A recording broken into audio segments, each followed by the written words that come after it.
linked in the newsletter, whatever makes reasonable, capital R, thought and action within white supremacist world making often moves in tandem step with what's best for those same world makers.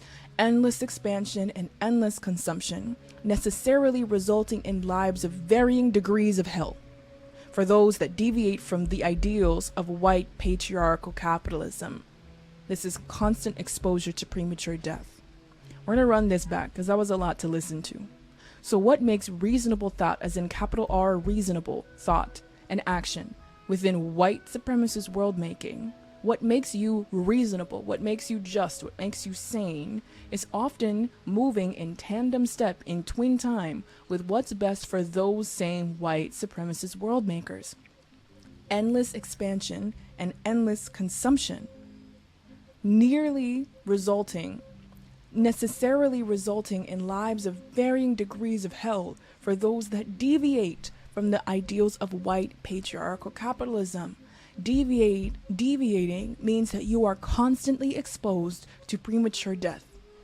There are multiple apparatuses of violence that you have to navigate when you deviate from what white world makers deem as sane.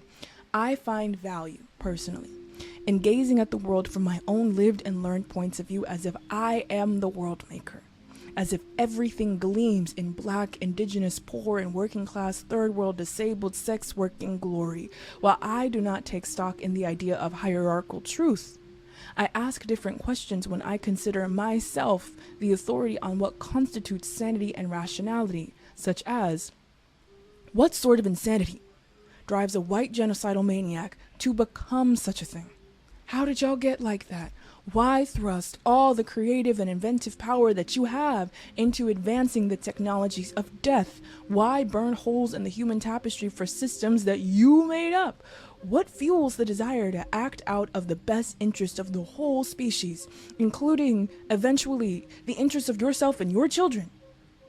Do we ever stop to consider how buck wild that trait is? What drives a human to invent and to seek capital where otherwise we've seen land, trees, seas, and the beauty of being? Enter the madness of opulence,